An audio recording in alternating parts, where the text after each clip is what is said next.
नमस्कार, एनपिएल अपडेटमा तपाईहरुलाई स्वागत छ। धेरैले भन्ने गर्छन् फिक्सिङ छ जस्तो छ, जसले पनि जित्न सक्छ। आज एनपिएलको अपडेट गरौँ। एनपिएल अन्तिम चरणमा पुगेको छ। आजको खेल सकियो भने फाइनल पुग्ने टोलीहरूको टुङ्गो लाग्छ। आज क्वालिफायर 2 हुँदैछ, जसमा लुम्बिनी लायन्स र विराटनगर किङ्स भिड्दैछन्। अपराह्न 4 बजे खेल हुनेछ। तपाईहरुलाई थाहा छ, लुम्बिनी प्लेअफको अन्तिममा थियो, विराटनगर दोस्रोमा थियो। विराटनगरले सुदूरपश्चिमसँग पराजित भएर आएको हो भने लुम्बिनी लायन्सले हिजो भएको खेलमा काठमाडौँ गोर्खाजलाई जितेर क्वालिफायर 2 को यात्रा तय गरेको हो। आज जसले खेल जित्छ त्यो फाइनल प्रवेश गर्छ। हार्ने चाहिँ तेस्रो स्थानमा रहँदै एनपिएलको दोस्रो सिजनको यात्रा टुङ्ग्याउनेछ।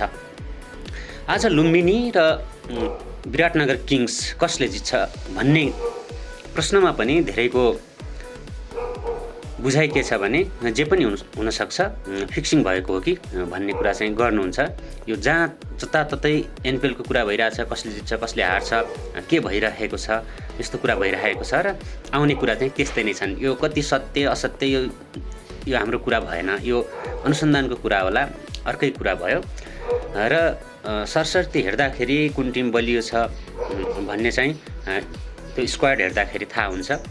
विराटनगरको कुरा गर्ने हो भने अलि अस्ति सुदूरपश्चिमसँग लिग चरणमा भएको खेलमा विराटनगरले सुदूरपश्चिमलाई थोरै ओभरमा नै जितेको थियो र ठ्याक्कै त्यसको विपरीत क्वालिफायरमा विराटनगरलाई त्यसरी नै सुदूरपश्चिमले हराएर फाइनलमा प्रवेश गरेको छ।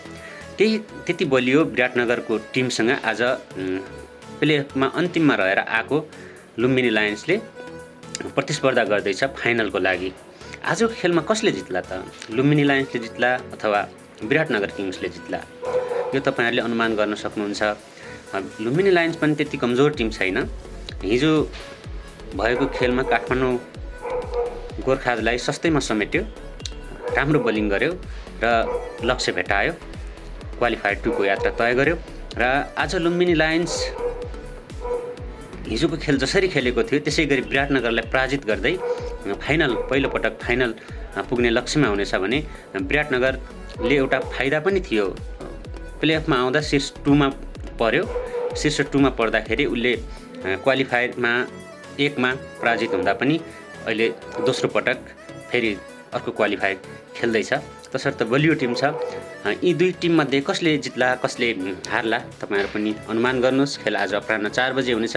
निश्चय पनि यो निकै रमाइलो खेल हुनेछ। दुवै टिम उस्तै छन्, बलियो नि छन्। दुवैको लक्ष्य हुनेछ फाइनल प्रवेश गर्ने र फाइनल प्रवेश गरिसकेपछि उपाधि जित्ने लक्ष्य हुनेछ।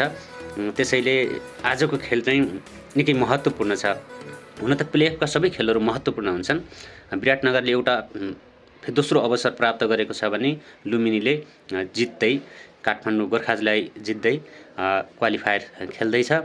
आजको खेल अपराह्न 4 बजे डे नाइट हुनेछ, फ्लड लाइटमा हुनेछ राति र आज नै फाइनलिस्ट टोलीहरूको टुङ्गो लाग्नेछ र शनिबार फाइनल खेल हुनेछ।